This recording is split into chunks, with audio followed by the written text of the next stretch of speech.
Boa noite a todos vocês que nos acompanham em mais um episódio do Léo Santos Podcast, um podcast que fala sobre carreira, negócios, empreendedorismo e tudo aquilo que circula em torno desse tema, sempre com um convidado especial que tem uma carreira consolidada, muita experiência e está disponível para trazer insights, para compartilhar um pouco daquilo que ela vive, um pouco daquilo que deu certo, daquilo que deu errado, para que nós que estamos aqui consigamos dar mais um passo em direção ao nosso tão desejado sucesso, tão trabalhoso sucesso. Lembrando que para quem imagina o que é ser bem-sucedido na vida, não é necessariamente você ter o maior volume de dinheiro no seu bolso ou ser o número 1 lá na companhia que você participa, mas é você fazer com brilho nos olhos, com paixão, com qualidade, tudo aquilo que você se predispõe a fazer. E isso é na vida, não necessariamente no trabalho. Isso é em tudo aquilo que você de fato coloca às suas mãos.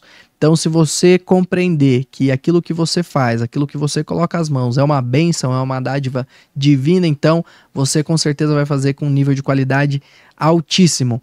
Eu quero agradecer a PPIC, que é uma das mais importantes firmas de auditoria, consultoria e outsourcing do país. Ela está presente em diversas capitais, tem atendido mais de 1.000 empresas com soluções diversas do âmbito empresarial. E se você é um empresário, um executivo e precisa de apoio em uma dessas áreas, acesse o site www.ppc.com.br e veja todas as soluções disponíveis. Um dos nossos especialistas estarão disponíveis para conversar contigo. Eu quero dar as boas-vindas ao Cidirley. Tudo bem, Cidirley? Opa, tudo bem. Boa noite. É um prazer estar aqui, Leonardo. Queria agradecer muito ao Léo, à equipe técnica, evidentemente a PPIC. É um prazer aí, parabéns pelo trabalho, pelo canal, e espero que o nosso bate-papo aí possa inspirar e agregar aí para o pessoal aí que tá acompanhando aí de casa. Com certeza vai inspirar, vai ajudar a trazer uma clareza do que é a sua profissão, dos benefícios que a sua área proporciona para as companhias. Nem todo mundo sabe de fato como funcionam os benefícios ligados à sua área de atuação. A gente vai explorar um pouquinho sobre isso.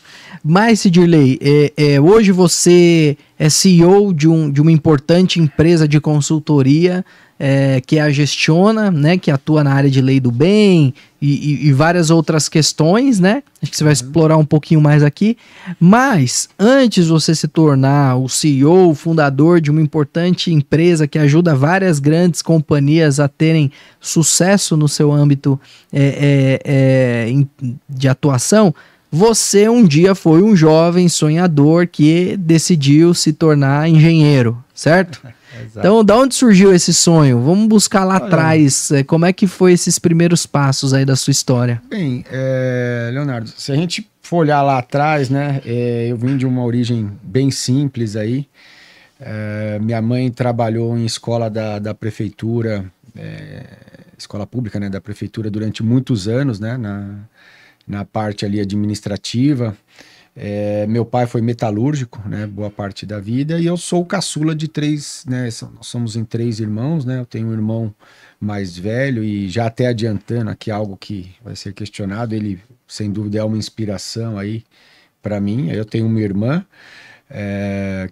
meu irmão é 12 anos mais velho do que eu. Pô, minha bastante. irmã é 10, né, e eu vim bem depois, acho que eu não estava no planejamento aí, a raspa do tacho, né? E, bom, e sendo bem sincero ali, na minha infância ali, acho que como ideal aí de muitas crianças, passou em algum momento pela minha cabeça ser jogador de futebol. Você era bom? Olha, eu não jogava mal, não. Eu até cheguei a jogar em alguns times, joguei no Jockey, fiz peneira em alguns times, joguei um tempo federado futebol de salão pelo Banespa, né, que é um banco que hoje não existe mais, né, mas a estrutura ainda existe, o clube Banespa ali em Santo Amaro. E, bom, quando eu cheguei à conclusão ali uns 16, 17 anos que eu não tinha, acho que, muito perfil ali para de fato ser jogador, eu falei, olha, então tá na hora de pensar aí numa carreira, né? E eu sempre tive em mente estudar na USP, né? Meu pai me levou uma vez à USP, né, aqui no Butantã, quando eu tinha uns 14, 15 anos, e eu fiquei encantado com aquele lugar ali. Eu não entendi exatamente o que acontecia, porque parece uma cidade lá dentro, né, com aquela quantidade de prédios, e é um espaço muito bacana. E aí no meu segundo grau, eu foquei ali para estudar na USP e, para ser bem sincero também, eu não tinha, como alguns outros amigos, né, muito claro o que fazer, né? Então eu fui um pouco por eliminação. Falei, olha, medicina não é para mim, eu não tenho muito perfil para essa questão. Direito também não era muito a minha praia. E aí eu, olhando as coisas que eu gostava de fazer, de construir, etc., assim, né, de mexer até com mecânica, com essas coisas, eu acabei optando por prestar para a Escola Politécnica, né, que é a escola de engenharia, e acabei, né, passei. Quando eu entrei na Poli, o sistema mudou. Antes você já entrava num curso determinado. Então, eu quero fazer engenharia elétrica, ou mecânica, ou química, ou já área específica, né? No ano que eu entrei, em 2000, você entrava numa grande área chamada engenharia e depois a competição continuava lá dentro. Primeiro ano, aí você ia escolher a grande área, civil, mecânica, elétrica, civil, mecânica, elétrica, tem mais uma aí que eu estou esquecendo. E aí depois você escolhia, de acordo com o seu desempenho, com suas notas, a opção final. E depois tinha uma forma de você trocar lá dentro, porque aí tinham alunos que desistiam e tal. Mas eu fui para a Poli, fui para Química, né, para a grande área Química, e acabei fazendo Química Geral, né. Quando eu estava ali saindo, junto com mais dois colegas, a gente já tinha na mente a possibilidade de trabalhar aplicando um pouco ali o que a gente conheceu. E aí vem a minha inspiração principal, que é o meu irmão. O meu irmão começou uma carreira muito jovem, com 21, 22 anos, ele já era gerente aí de uma multinacional, não na área de engenharia, né, na Nielsen, que é uma grande empresa aí na parte de pesquisa. Gigante, né? É a maior, eu acho, né, do maior, mundo. Né? Depois ele migrou mais para a área de tecnologia, pegou o boom lá das .com, e surgiu uma oportunidade para ele empreender, né? Para ele ter uma empresa. E eu o visitei algumas vezes lá na empresa e fiquei, de certa forma, deslumbrado com aquilo, né? Achando também que, pô, essa parte é fácil aqui, né? Você fica numa mesa legal, assina contratos, né? Eu lembro de vê-lo com uma pilha, assim, de contratos ou coisas para assinar, e achei aquilo máximo, muitas viagens, né? Então, essa é a parte boa, né? Tem uma parte bem complicada aí, ou até você chegar aí. E aí veio essa ideia de empreender, né? De ter um negócio, e aí a gente montou uma consultoria que inicialmente não tinha a ver com o que a gente com o que a gente faz hoje, né? Mas a ideia era aplicar a metodologia ou as metodologias, né, que a gente aprendeu ali ao longo de 5 anos ali de Poli, para otimizar os processos nas empresas. Então era pegar empresas menores, empresas pequenas, pouco estruturadas, que tem muito no Brasil, né, que é assim: o cara sei lá, torneiro mecânico, aí perdeu o emprego, começou a trabalhar na garagem, pô, depois de 4 ou 5 anos o cara tá num galpão enorme com 40, 50 pessoas ou mais, mas não tá estruturado, ou até tamanhos maiores, né? Então a gente fazia ali uma abordagem e buscava ali gargalos, oportunidades de melhoria na parte de processos, na parte de qualidade, e isso acaba, de alguma forma, tendo uma ligação com o que é o nosso hoje, né, e é o nosso DNA, que é a questão da inovação, né? Então, por meio de melhorias, né, se você faz melhorias incrementais e de forma estruturada, quando você olha ali dali 3, 4, 5 anos, você vê uma evolução muitas vezes grande ali, né? E aí a gente começou de uma maneira meio informal. Meu irmão, inclusive, ajudou a gente abrir a empresa e, né, eu não comentei, mas a gente completou agora em julho 20 anos. Né? Caramba, bastante. Considerando aí da abertura, a gente tem hoje alguns CNPJs, né? Mas o primeiro CNPJ já com o nome Gestiona, né? Que é o nome que nós adotamos aí e está aí até hoje, ele foi aberto em 2004. Que né? bacana. Meu irmão deu uma força legal aí para a gente nesse início. E qual o significado de Gestiona? Olha, na verdade, o meu irmão que criou esse nome, né? Ele já era uma ideia dele junto com a empresa principal dele, atuar, no caso, na parte de gestão de projetos. Uhum. E eu não sei exatamente, né, da onde veio o nome, mas hoje nós usamos o nome, ele tem uma origem espanhola, né? Tanto é que se você olhar não só na Espanha, né, mas em países de língua espanhola, tem várias empresas com o nome Gestiona, né? Legal.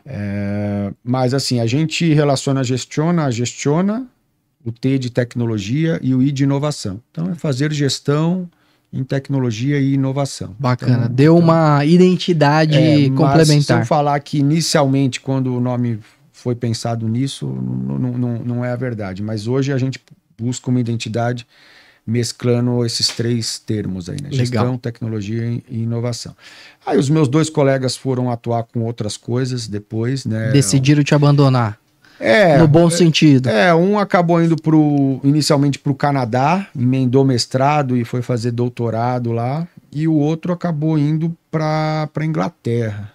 Aí um deles voltou, depois trabalhou muitos anos aí no IPT, e hoje empreende aí também, tem empresa e tudo mais. E aí eu acabei, durante um período que eu fiquei aí em carreira solo, que né, a empresa, o CNPJ e o CPF era praticamente a mesma coisa. Isso antes dos 30 anos. Ah, sim, bem antes dos 30, uns 24, 25 anos aí, né? Legal. Eu sempre tive um perfil muito de parceria. Então, como eu não conhecia nada do mercado, eu nunca tive um perfil, como eu posso dizer, da área comercial, diferente do meu irmão. Meu irmão tem uma veia comercial muito natural, muito forte, né? Eu sempre fui mais introspectivo, mais técnico, né? Então, o que eu fui fazer, né? E, de novo, meu irmão sempre foi uma referência aí. Eu fui buscar parcerias. E eu fechei parcerias com vários escritórios, né, com várias consultorias, e eles incluíam um serviço que a gente passou a fazer, né, até entrando já um pouco aí nessa parte de lei do bem, porque enquanto a gente estava oferecendo esses serviços, isso ali já final de 2004, início de 2005, surgiu a chamada Lei do Bem, que se tornou o nosso carro-chefe, né? Então, existia um programa antes, que se chamava PDTA, que era o Programa de Desenvolvimento Tecnológico Industrial e Agropecuário, que era voltado para as grandes empresas, grandes indústrias e grandes empresas do agro, né? Nessa época nem se falava muito em serviços ou tecnologia de informação.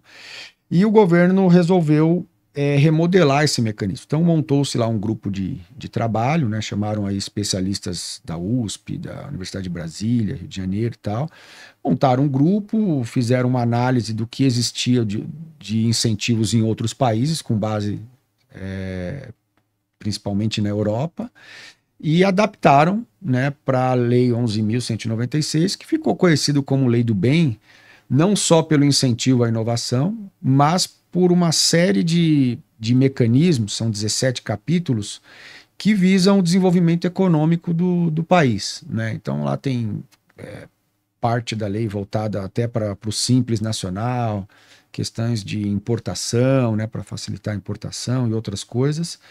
E um desses capítulos veio a se tratar dessa questão da inovação. E a gente estava ali atendendo já algumas empresas médias e tudo mais, e as empresas vieram solicitar ajuda, né? Falaram, olha, vocês mexem com isso? E aí a gente não, né? Vamos atrás, vamos estudar. A gente pegou aí a transição do que era então o PDTI e PDTA para a Lei do Bem, E aí passamos a fazer parte de associações, fomos para fóruns, eventos, fui várias vezes para Brasília, né? A gente passou aí com frequência para Brasília e passamos a fazer esse tipo de trabalho, que consiste em fazer um mapeamento dos projetos das empresas, né? Entender ali o que a empresa está fazendo de desenvolvimento, quanto ela está investindo, a partir dali você monta uma série de relatórios, faz uma série de controles e presta contas para o governo, especialmente para o MCTI, que é o Ministério da Ciência, Tecnologia e Inovação, que é o órgão que cuida não só da lei do bem, mas de outros incentivos. A lei da informática, que é até mais antigo que a lei do bem, ele é de 1991. Depois veio o programa Inovar Alto, que é um programa específico do setor automotivo, aí teve uma mudança de governo, aí algumas alterações, e aí passou a se chamar programa Rota 2030.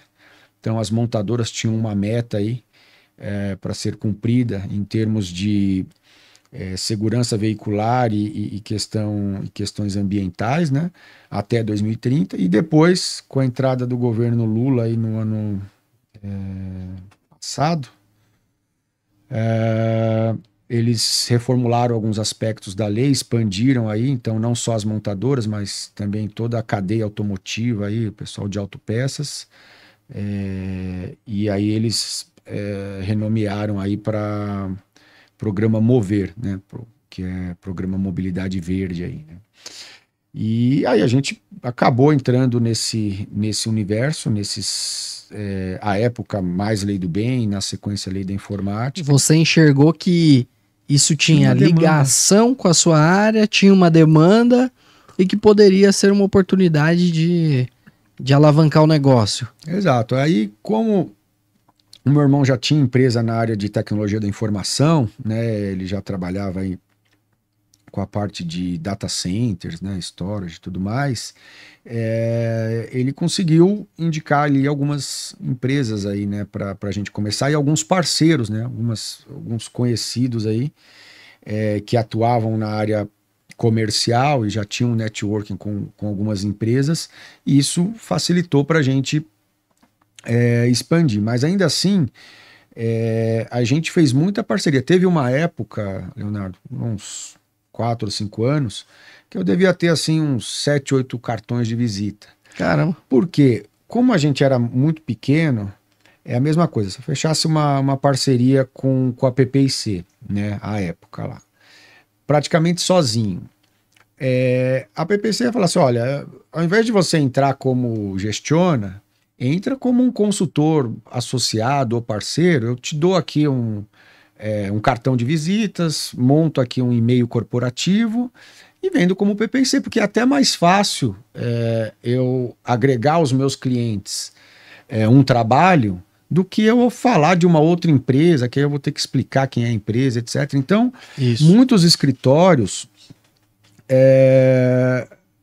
preferiam fazer dessa forma. E no começo eu não vi objeção nenhuma, eu queria trabalhar, queria ter oportunidade de oferecer o serviço. Então, durante anos, eu tinha lá cartão de visita de 6, 7 empresas. E aí a gente foi crescendo, foi o meu primeiro escritório, né? Então, tudo pensando sempre em custo fixo muito baixo, né? Então, meu primeiro escritório era em casa. O segundo, ou o primeiro oficial, era um escritório compartilhado, né? A gente nem falava muito nesse modelo que tem hoje, né? Que tem os escritórios mesmo. Coworking, né? Coworking e tal. Não existia esse conceito. O termo é novo, mas a ideia, o formato já existia. Já existia. Então, eu dividi o escritório, né? Usava uma parte de um escritório de uma consultoria voltada para reestruturação financeira e M&A, fusões e aquisições. Legal. E no tempo livre, assim, eu era consultor dessa empresa. Então eu aprendi também bastante a desenvolver trabalhos nessa parte, porque não tinha um volume tão grande que ocupasse. E aí tinha uma assistente, né, só para fechar aqui, ela tinha 2 telefones. Então um era o da Diálogo, que era o nome dessa consultoria, e o outro era da Gestiona. Então tocava aqui, Diálogo, bom dia ou boa tarde, tocava esse aqui, Gestiona. Então tudo para compartilhar os custos, né? Então esse sempre foi algo que eu tive muito em mente, mesmo antes de fazer minha outra graduação, que aí foi FEA, né, na Faculdade de Economia e Administração, de que uma questão muito importante, né, para o pequeno empresário, para quem está começando, é custos fixos o mais baixo possível. Então não tem problema pagar uma comissão para um representante, para um parceiro de 20%, 30%, se for o caso 50%. Por quê? Esse pagamento vai acontecer depois que o dinheiro estiver no caixa. Agora, você ter ali um custo fixo com um vendedor que tem, para o seu tamanho, um custo elevado e que ele não te dá garantia, ele vai tentar, mas ele não vai te dar garantia que vai conseguir vender. E depois, se ele não consegue, o custo que você teve ali com ele durante 6 meses, 8 meses, 1 ano, foi, né? Não tem jeito. Então, a gente nasceu muito, a gente cresceu, né? Nasceu, e eu sempre tive uma preocupação muito grande com essa questão dos custos fixos. A outra, separar sempre muito bem vida pessoal e vida empresarial. Então, como eu mexi com essa parte de reestruturação financeira, Léo, o que eu via em muitas empresas, e o foco deles lá era empresa de TI. Então, tem um caso de uma empresa assim que eu me lembro muito bem, numa travessa da Berrini. O cara chegou a ter uns 350, quase 400 funcionários. Uau. O que aconteceu? Ele era um programador, trabalhou para grandes bancos e outras empresas na parte de software e tal, montou a empresa dele, inicialmente sozinho, aí foi lá, contratou uma assistente, contratou um consultor júnior, ensinou o cara a fazer o trabalho. Quando foi ver, o cara foi crescendo. Ele fazia muito também software in-house, então desenvolvia software sob demanda, e aquele outro trabalho, que me fugiu o nome aqui, mas ele colocava a equipe dele dentro do Sessão de mão de obra. Sessão de mão de obra. Que isso depois dava um problemão muitas vezes. Né? Dava um problema, um passivo trabalhista aí, que era algo complicado. Mas assim, ele tinha... Aí a assistente dele foi crescendo na empresa, virou a gerente financeira, mas sem ter formação para isso. Então assim, o cara tinha mais de 10 contas bancárias, misturava os gastos, então lá na conta da empresa, os gastos pessoais, escola dos filhos, carro dele, compra para a esposa, misturava tudo, né? Então virava uma bagunça, começou a se endividar, um monte de dívida de curto prazo e dívidas caríssimas, né? E a gente entrou, fez uma reestruturação, né? Trouxe conseguimos empréstimos com condições bem mais interessantes, encerramos todos esses empréstimos de curto prazo, foi feita toda uma reestruturação na empresa. Ele tinha até uma precificação da hora dele muito ruim, porque ele não considerava esses custos financeiros, custos trabalhistas. Ele colocava quanto era a hora do programador dele, a margem, etc. E essa conta já não estava fechando. Em muitos clientes essa conta já não fechava, né? Então isso foi muito importante, né? Porque nessa época a empresa estava começando a surgir, de que tem que ter uma disciplina realmente muito forte, e às vezes é uma tentação você olhar lá no caixa da empresa, tem lá, sei lá, 400, 500 mil, e você achar que você pode pegar aquela grana e comprar um bom carro, e não dá. Quer dizer, você tem que ter o seu prolabore, né? Isso tem que estar definido, e no fechamento lá do exercício, do período, se fizer sentido ter uma retirada lá de PLR, etc. Mas eu adianto, né? Lá no nosso caso, os primeiros 5, 6 anos eu tirava o suficiente para sobreviver. E como eu ainda era razoavelmente jovem, morava na casa dos meus pais, não tinha filhos, etc., o meu custo de vida era muito barato. Estudava na USP, que também não tem custo zero. Né, eu estudei praticamente minha vida toda lá, até hoje eu tenho vínculo com a USP, procuro até retribuir, dou aula lá de vez em quando, num formato pro bono, né, não tenho vínculo empregatício, mas sempre que os professores, especialmente lá da FEA, me convidam para dar uma palestra, ou mesmo para participar de um semestre lá de aula e tudo mais, a gente ministra algumas aulas lá, como forma de retribuir, mas a gente foi crescendo resumidamente, com muita parceria, que foi uma forma que a gente encontrou de manter os custos fixos inicialmente baixos, porque assim, por exemplo, a gente tem casos, né, como é o caso lá da Wizard, que o cara pegou acho que 20 mil reais no cartão de crédito para começar, não é o da Wizard, mas é um dos, acho que é o Flávio, Flávio Augusto da WhatsApp? Da WhatsApp, né? Ele começou assim? Eu acho que ele começou assim, pelo que eu me lembro, ele pegou um empréstimo no cartão de crédito. Nossa. Eu sempre tive uma aversão muito grande. Eu não acho que seja ruim, acho que o empréstimo, quando ele aliás, nós trabalhamos com isso também, né? Nós temos uma divisão que é para... Assim, a gente tem os incentivos fiscais de um lado da moeda e do outro lado você tem um funding, né? A captação de recursos para inovação. Então, quando você vai buscar um empréstimo que é para fazer negócio, para geração de riqueza, né? Ainda que, lógico, tem um risco de não dar certo e tal, mas com esse objetivo de gerar um ativo, faz muito sentido. Para uma despesa, né, para um passivo, então para comprar um veículo e tal, é uma coisa mais complicada e tem que se pensar bem ali se, em alguns casos, vale a pena, né, dependendo da circunstância, mas eu sempre tive uma preocupação muito grande com isso. Então, eu poderia, talvez a Gestiona na mão de um empreendedor mais ousado, mais arrojado, talvez tivesse bem maior do que nós somos hoje. Ou não existiria. Ou não existisse mais, né? Com pandemia e tudo mais. Mas a gente sempre, né? Eu tive sempre isso muito claro. E aí a gente foi crescendo organicamente, tirando umas 2 ou 3 situações em que a gente fez um M&A, nós compramos uma carteira de uma empresa que, inclusive, consultoria essa que quebrou, e muito voltada por essa questão do custo fixo.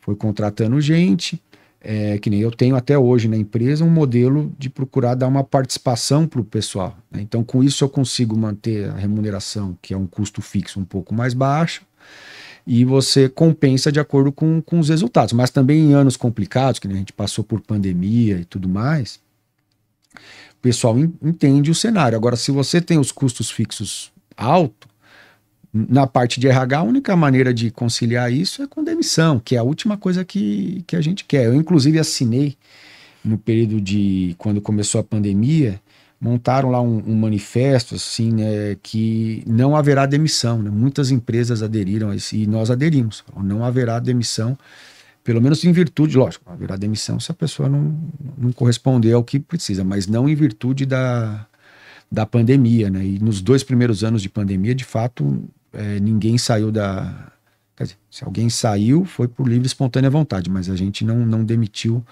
ninguém, apesar da forte crise. E tudo isso em virtude da gente ter sempre um crescimento e uma gestão muito forte, muito disciplinada do ponto de vista financeiro aí, né? Então, legal, e isso é uma importante lição da administração que você teve a oportunidade de aprender antes, lá na faculdade de engenharia, e ver alguns casos de insucesso empresarial em função do descontrole financeiro, por assumir custos fixos elevados sem ter a garantia da receita. Então são ensinamentos que a administração ensina, e as grandes companhias sólidas, que de fato são perenes, adotam isso como premissa básica, né? Evitar custos fixos elevados sem uma garantia de receita, evitar gastos desnecessários, olhar uma estrutura econômica assim, bancária, né? Vou captar um recurso, vou captar da melhor maneira, né? Então, assim, olhar com cuidado de fato da companhia para tempos de crise, né? Sem dúvida. A própria a minha segunda graduação, né, a FEA, algumas disciplinas de gestão batiam muito nessa questão, né? Eu lembro de aulas, inclusive, de um professor em particular, que batia muito nessa questão, né, de que ele até fazia um paralelo, né, de que o custo fixo, ele lembra o entupimento das artérias, né? Ele vai entupindo aos poucos, e quando entope uma importante, você tem lá um infarto. Faz e aí sentido. muitas vezes a coisa é tarde. Eu sempre tive isso muito forte na gestão. Então, para a gente, vamos mudar para o escritório, né? A gente mudou esse ano para o escritório um pouco maior, de 300 e poucos metros. A gente também pensou, planejou, pesquisou e tudo mais, né? Então, por quê? Porque esse é um custo que, uma vez que você mudou, fez o investimento, para desfazer é complicado, né? Não é algo que você... Não é uma despesa que você possa cortar facilmente. Então... Você já faz pensando em ficar 10 anos no lugar, mínimo, né? Exatamente. Você já pensa assim no mais longo prazo e se é o momento mesmo, né? De fazer a mudança. Mas, e outra questão, né? Esse nosso universo de consultoria e especialmente esses trabalhos que quase se confundem com o planejamento tributário, com recuperação tributária, né? Não é exatamente o caso, mas ele entra na empresa, na área financeira, na área de controladoria, né? Então, muitas empresas tratam essa questão do incentivo fiscal, que deveria ter uma visão bem mais estratégica, mas como uma redução de carga tributária, porque no final das contas esse é o incentivo principal. Mas ele é um trabalho que a gente executa com um fluxo de caixa muito negativo, né? Então, por exemplo, na nossa casa, você vai chamar lá um pedreiro, alguma coisa, antes do cara colocar a mão, ele já quer um sinal, porque ele diz que precisa comprar material, etc, etc. O nosso universo é completamente diferente disso. Na grande maioria dos contratos, você vai trabalhar 1 ano sem receber e você vai receber o chamado success fee, chamado honorário de êxito, se tiver êxito. O que é o êxito? É a empresa de fato conseguir utilizar aquele incentivo. E se ela não conseguir? Ou se no meio do caminho ela tiver uma situação de prejuízo fiscal, que é algo que impacta o uso do incentivo, ou ela, sei lá, for adquirida por uma outra empresa, ou entrar num RJ, que é uma situação até mais grave aí, né, de recuperação judicial, aquele trabalho ali de 6 meses, 8 meses, que podem ter centenas e centenas de horas, de certa forma é perdido. Há contratos que você tem ali um piso, você tem alguma garantia, mas na maioria dos casos isso não acontece. Então, a gente tem no nosso setor, né, uma característica, esse fluxo de caixa muito negativo. Quer dizer, você pode prestar, e ele é bem, assim, a receita e tudo mais, é algo bem sazonal, né? Você tem períodos no ano, quando você faz as submissões, ou as empresas usam os incentivos, isso acontece em certos momentos do ano, que você tem entradas maiores de caixa. E em outros meses, você tem um fluxo negativo. Você vai ter mais custos, muitas vezes, do que receitas, né? Hoje, felizmente, a gente está numa condição, num cenário que isso não acontece mais, mas durante muitos anos tinham meses que a gente tem que tirar reservas e cobrir ali, porque então essa gestão disciplinada e tudo mais, ela é muito importante, porque, como eu comentei, uma das empresas que a gente adquiriu, aconteceu exatamente isso. Tinha um time que tinha um custo elevado, uma carteira concentrada, né, nos principais receitas, em poucos grandes clientes. Alguns desses clientes naquele ano tiveram problemas, e aí o que estava planejado não entrou, a empresa já estava um pouco alavancada, tinha algum empréstimo e tal, ficou insolvente, né? O que o gestor fez de forma muito inteligente? Assim que ele percebeu, ele foi buscar no mercado alternativas, falou com umas Big Four, inclusive. Para quem não conhece, Big Four é o termo utilizado aí para as 4 principais auditorias do mundo, né? PwC, KPMG, Ernst, Deloitte. E para eles não interessava, porque tinham poucas contas grandes e algumas estavam com problema e tudo mais. E acabou que um amigo em comum colocou a gente em contato. E a gente fez lá um acordo e eu assumi essa carteira.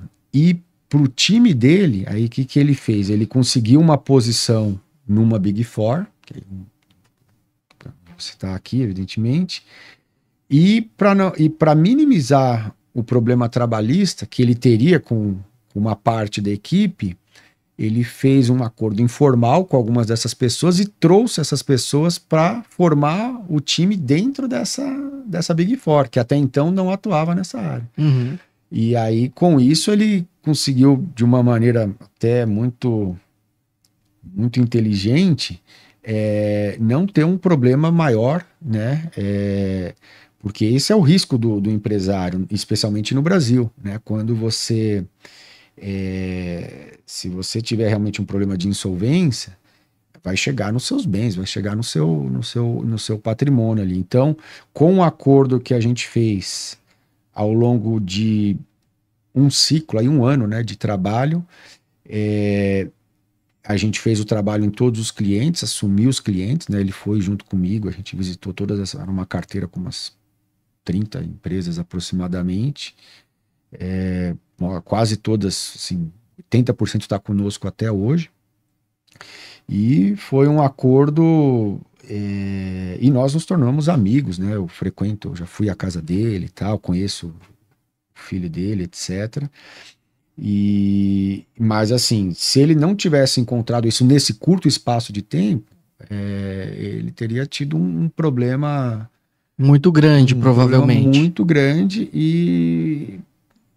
e aí você vê, é um trabalho que ele vinha desenvolvendo há muitos anos aí e poderia comprometer, e eu já vi isso em outros casos, compromete a pessoa física, né? Sim, você já viu vários casos desse aí pelas suas andanças, né? Eu não vi muitos, porque depois eu acabei saindo daquela parte que eu atuava lá mais com M&A, né?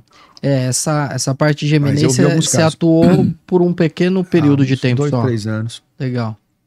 Porque aí depois a gente acabou crescendo e aí eu preferi concentrar as energias na parte área. De inovação. Porque quando a gente começou, tinham bem poucas empresas nessa área, né?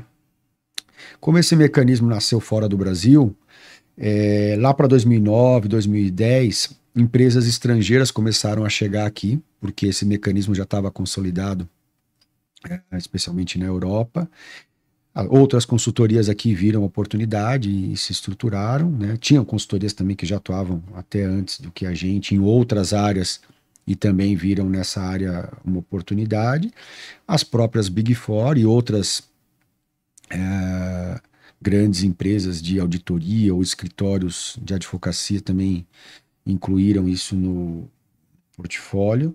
Então, o mercado, como em qualquer mercado competitivo, né, de livre concorrência, Cresceu, né? Então isso faz parte. Aí nessa época você começa então a fazer uma migração mais focada em inovação, projetos de inovação para atender essa parte de lei do bem e ajudar as empresas a obterem um benefício de inovação. Sim, até porque para fazer aquele trabalho que era a nossa ideia inicial, era muito complicado o período que eu fiquei sozinho conseguir desenvolver, porque é um trabalho tailor-made que a gente fala, ou seja, feito sob medida, não é como a lei do bem ou outros incentivos, ou como na auditoria, dá para você montar uma espécie de linha de produção.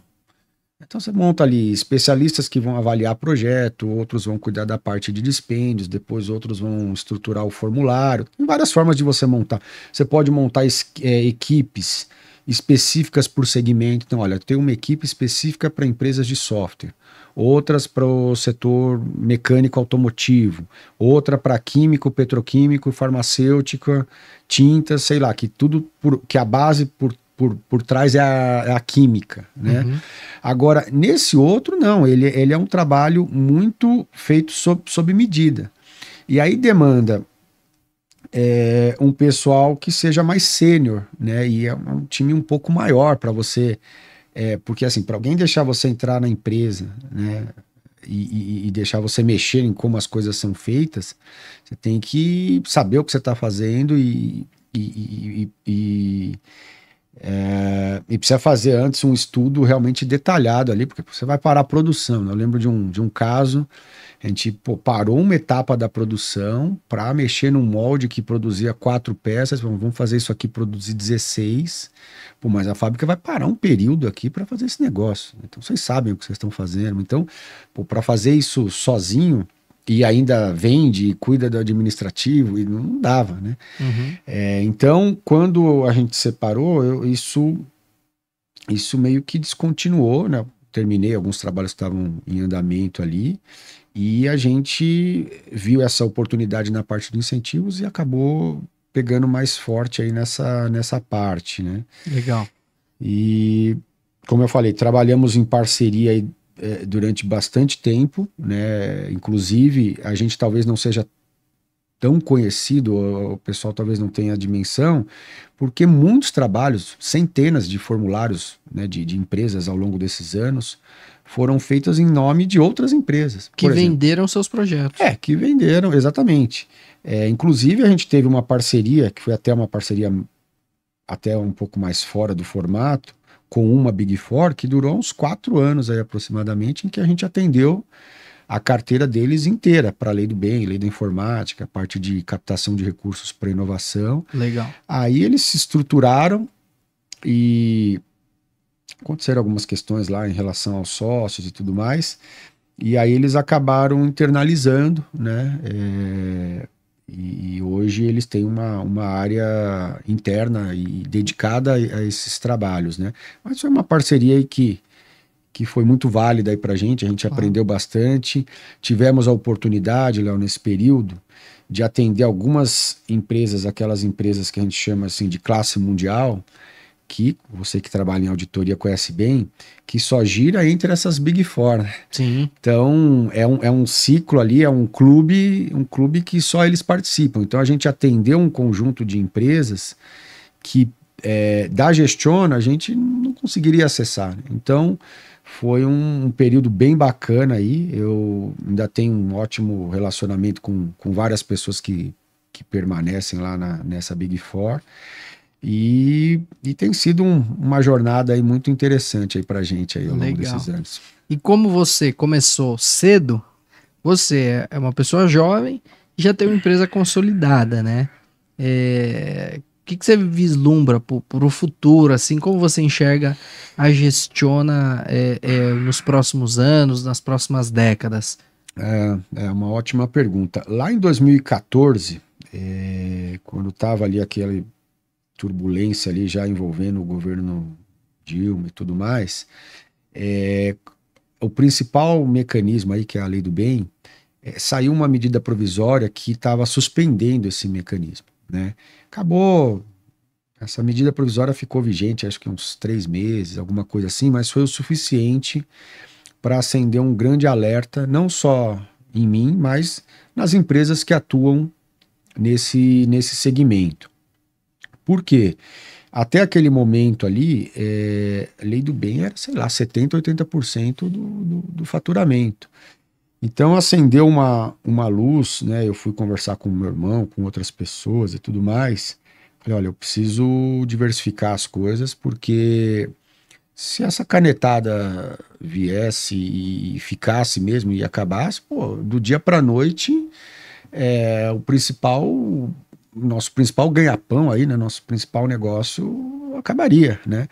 Então, nessa época, eu comecei a diversificar e investir em outras coisas, né? A Gestiona ainda é onde eu dedico mais tempo, mas eu hoje, e é uma recomendação, aquela clássica orientação de não colocar todos os ovos no mesmo cesto, né? Então, eu fui para mercado financeiro, fui para mercado imobiliário, turismo, até alguma coisa de marketing digital, passei a investir em algumas startups, né? Então fui diversificando, algumas estão caminhando, teve startup que já fundou, perdi o investimento e tal, mas eu fui diversificando, porque eu falei, poxa, se algum governo, porque isso é uma canetada, né? Diferente do trabalho de auditoria ou de outros trabalhos, né? Uma contabilidade, por exemplo, que eu sei que hoje é uma divisão muito importante para PPC.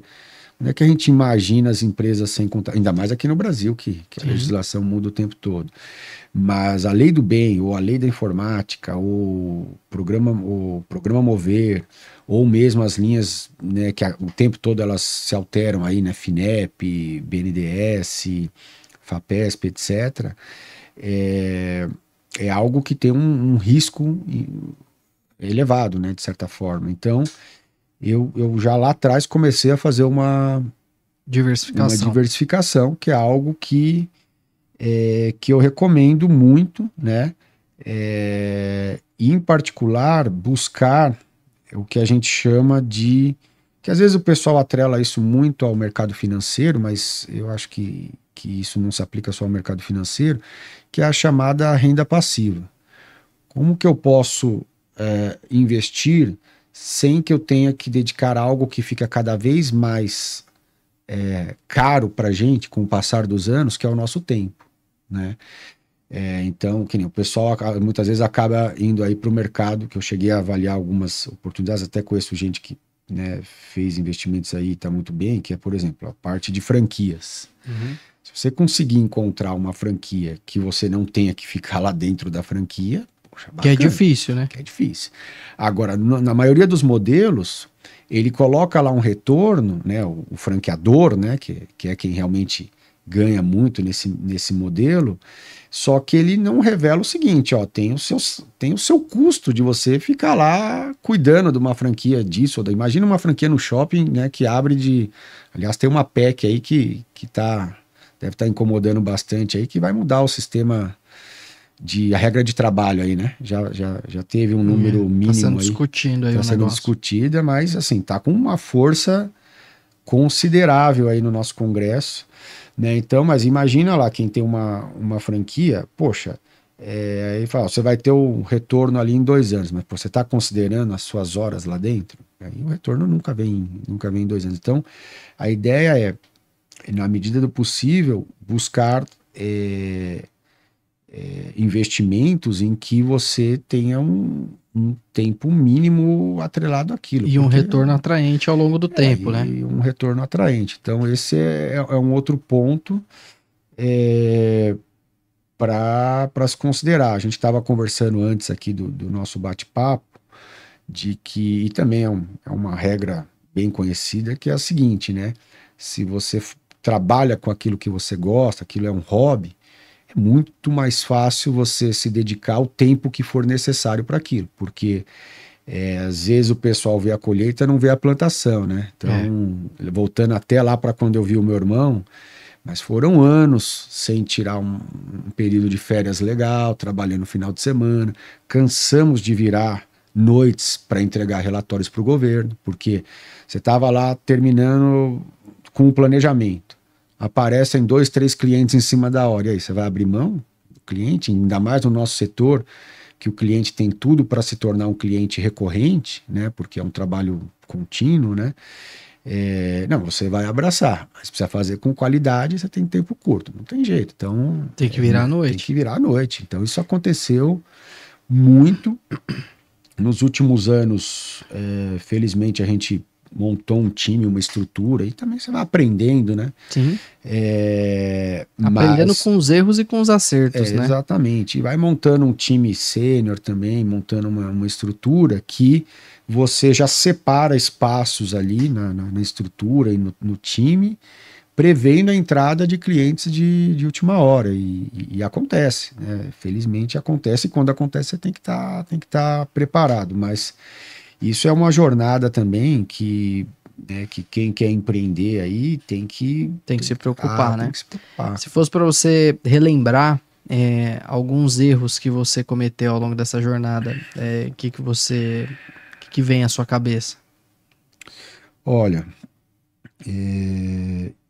eu tentei lá atrás e algo que no meu caso não deu certo.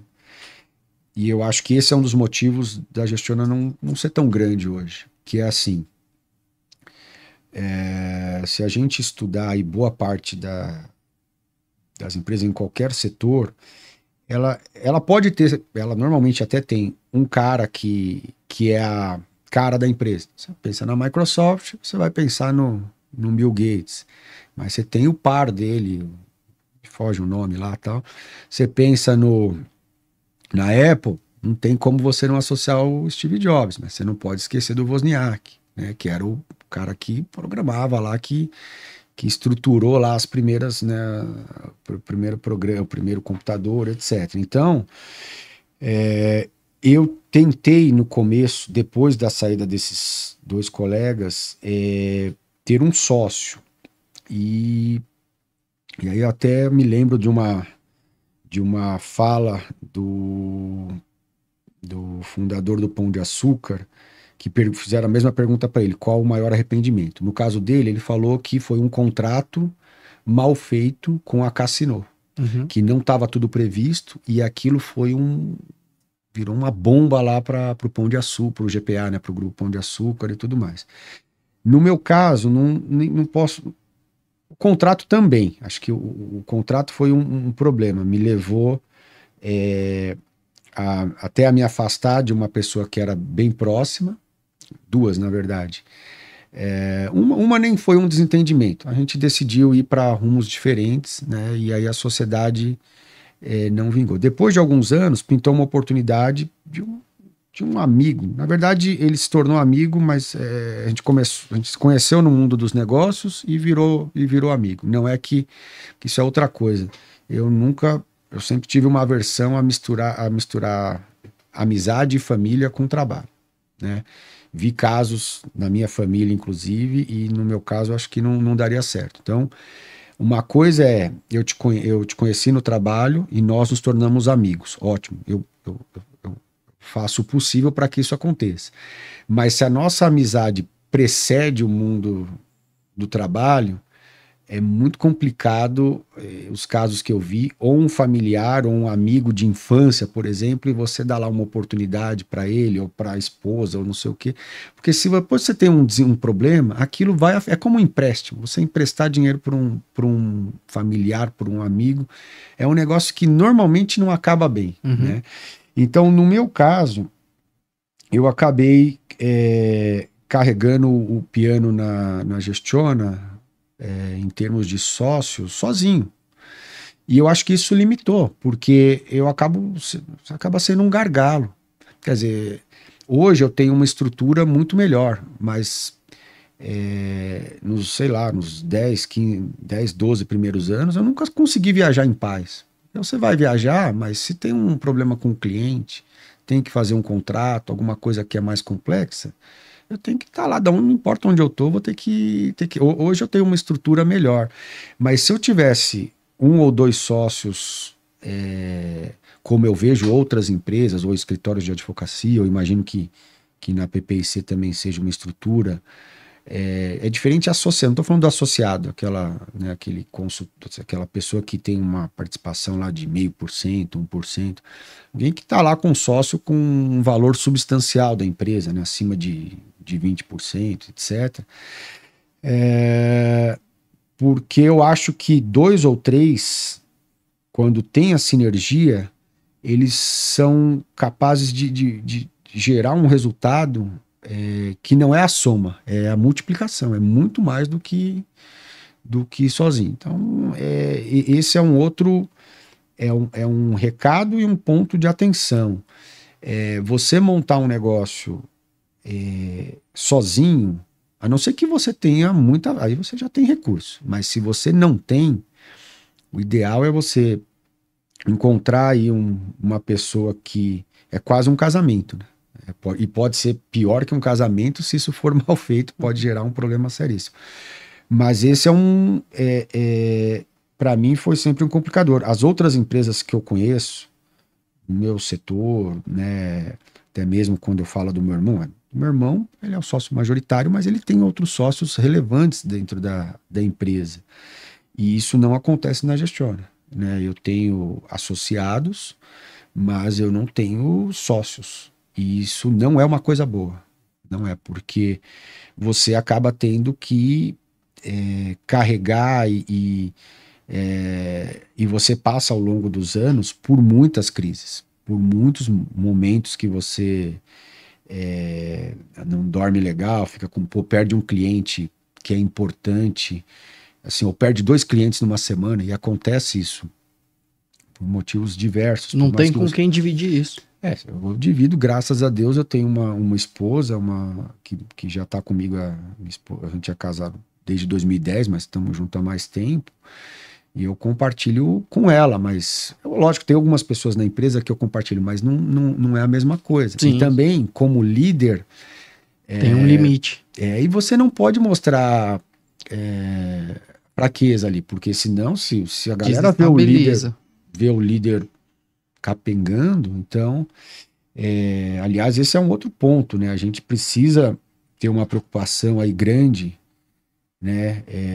Com saúde. A gente estava até falando um pouco isso também ali antes de começar o nosso bate-papo, ter uma preocupação, né, com a saúde, com a atividade física, não só a parte física, mas a parte mental, até espiritual, porque você vai enfrentar você enfrenta em qualquer profissão, mas você estando à frente de uma empresa, se você e outra, sendo uma pessoa responsável, que se preocupa, poxa, eu tenho aqui hoje, sei lá, 20, 30, 40 pessoas que dependem desse resultado aqui. E outra, quando você pega essas pessoas e multiplica que elas fazem parte de uma família, então você impacta diretamente 3, 4 vezes aquele número, né? Diretamente, né?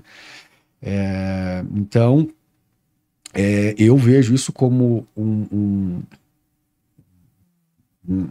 necessário, né? Importante, relevante para se ter sucesso. Orgulho também. Por um lado, mas uma responsabilidade enorme, né? De outro lado. Então, sem dúvida.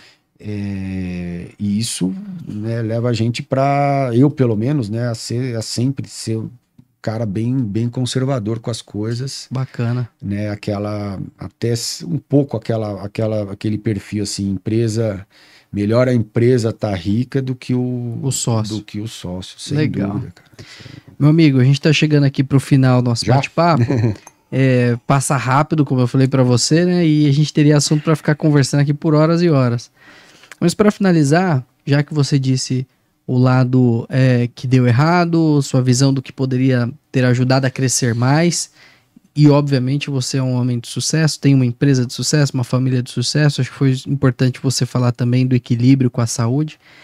Mas para quem nos assiste e eventualmente esteja querendo empreender, ou até mesmo um jovem em características semelhantes a que o Cidirley foi lá no início da carreira e que tem a oportunidade de empreender, quais seriam aí os 2 ou 3, as 2 ou 3 dicas, recomendações que você diria, olha, não abra mão disso, porque isso é relevante, importante para se ter sucesso ao longo do tempo?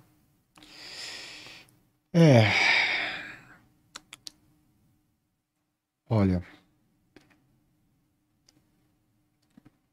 não é uma questão simples aqui, tem muitos fatores envolvidos, mas assim, primeiro, acho que você precisa escolher dentro de tudo que tem de alternativa hoje disponível, ainda mais com esse universo que para a nova geração parece que sempre esteve aí, mas não tanto, que é o mundo digital. Né? Então, hoje a gente vê influencers, né, de várias áreas e tudo mais. Então, primeira coisa é você se conhecer o suficiente para saber o que te tornaria realizado como pessoa. Né? Então, esse é um ponto. No meu caso, eu queria empreender, eu não sabia exatamente qual o setor. Podia ser tecnologia da informação, podia ser uma indústria, até pelo fato de ter estudado engenharia e tal, mas eu queria ter um negócio próprio. Né? Eu sempre tive isso e me pautando até pela carreira, pelo meu irmão. Então, e outra coisa, as pessoas precisam entender que não é só empreendendo que você se realiza. Você pode se realizar sendo um professor, um pesquisador, um veterinário, etc. Um profissional. Né? Um profissional. Ou você pode ter uma carreira de sucesso na área pública. Então, a primeira coisa é a gente não querer estar no lugar dos outros, né? Ou viver a vida dos outros. É aquilo que é mais importante para a gente. Isso tem que estar na base, né? A outra é olhar para as próximo de quem que você quer estar, porque ao longo, eu não comentei aqui, mas ao longo dessa carreira, né, você conhece muitas pessoas. E esse é um ponto importante. Você conseguir discernir, separar, não é questão de ser melhor ou pior, mas pessoas que têm valores, princípios e tal, porque eu encontrei ao longo desses anos muitas pessoas, mas muitas, que não tem outra forma tem outra visão de mundo. Eu não estou nem questionando assim, ético, tá? Porque essas coisas são mais básicas, né? Mas isso é outra coisa, porque. E aí entra a questão do sócio, né? O ideal que eu vejo aí para quem quer empreender é conseguir encontrar uma ou duas pessoas que dê ali uma amálgama, né? uma junção complementar, né? Normalmente, quando a gente vê as empresas, você tem um que tem um perfil mais técnico, um mais comercial. Se tiver um terceiro que tem um perfil mais de gestão de pessoas, e isso, nos exemplos que me vem à cabeça aqui de empresas que começaram assim, do nada, né? Aqui no Brasil, a gente não está comparando com as big techs, com as empresas gigantes que existem aí, essa sinergia ali de 2 ou 3 pessoas que têm o mesmo sonho, o mesmo foco, é outra pegada. A outra recomendação que eu daria seja o mais criativo possível para, especialmente no início, para fazer o que precisa ser feito gastando o mínimo possível. Tem até uma dica, né, que meu irmão falava assim, olha, primeiro vem o faturamento, ou seja, primeiro você vende, depois, não dá para se aplicar isso a tudo, mas primeiro você vende, depois você arruma a despesa, porque se eu tiver lá um contrato de 1 milhão, eu vou arrumar quem vai... para eu encontrar 10 pessoas que me ajudam a entregar esse 1 milhão, é muito mais fácil do que eu vou contratar essas 10 pessoas, depois eu vou ver se eu consigo um contrato de 1 milhão. Sim. Então, tenha como foco outra coisa, excelência, né? A gente está cada vez num mercado mais competitivo. Eu já perdi muito dinheiro na prestação de muitos serviços, mas eu não abro mão de qualidade. A gente não abre mão, né? Então, mesmo sabendo que aquele contrato ficou numa negociação ruim, a gente vai fazer o trabalho, concluir, depois a gente apresenta a conta. Muitas vezes o cliente tem essa consciência e a gente readequa o contrato, em outros não, mas a gente não abre mão da qualidade. Então, acho que esses são alguns pontos aí que eu poderia dar de orientação. Se cercar de pessoas que têm o mesmo perfil,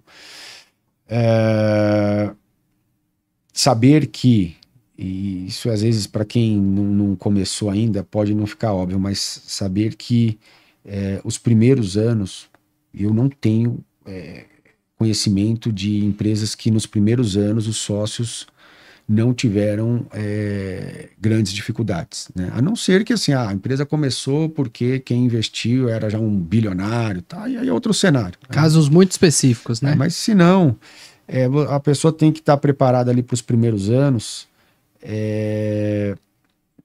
E outra, a empresa no início, ela é como um bebê, então ela é muito frágil.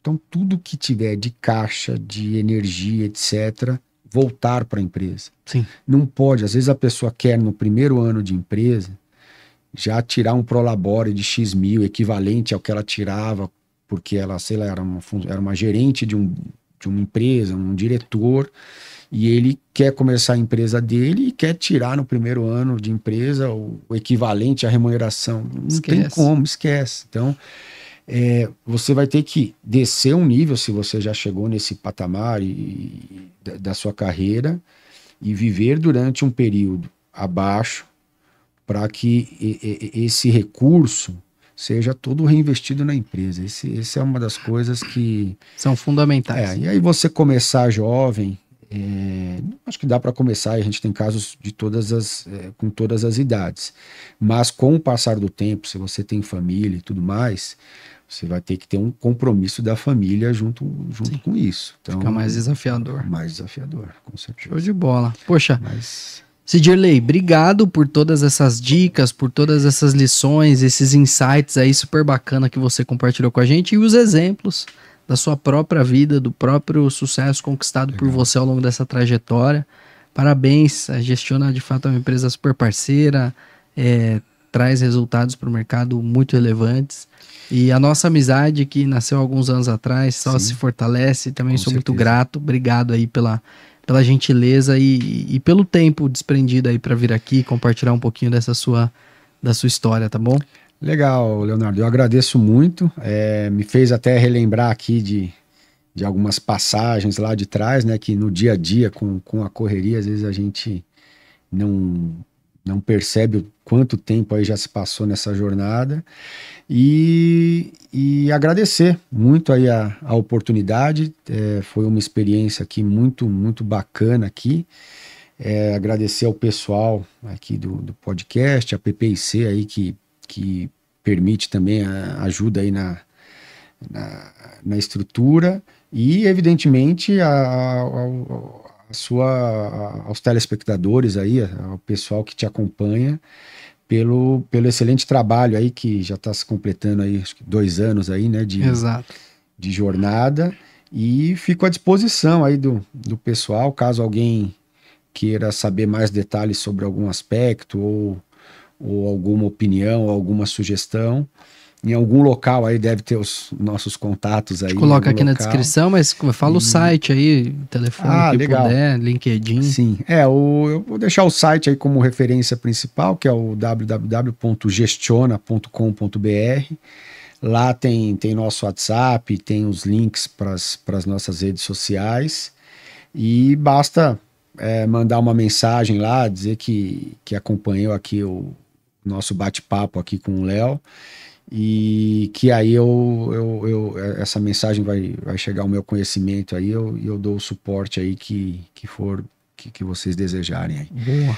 E é isso, agradeço aí bastante, e fico à disposição aí para quando você estiver completando 3 ou 4 anos aí. Obrigado. Voltar aí e a gente bater um novo papo aí com as novidades. Vai ser um prazer. Obrigado a você também que nos acompanhou, nosso telespectador fiel, que todas as quartas-feiras às 20h30 estão conosco, buscando conhecimento, buscando boas histórias, bons insights, aprendendo o que é bom, o que é ruim, o que dá certo, o que dá errado, e usando isso como referência para nossa trilha diária em busca do tão desejado sucesso. Meu muito obrigado, até quarta-feira que vem, às 20h30, com mais um convidado especial, trazendo aqui a sua experiência para nós. Tchau, tchau. Valeu.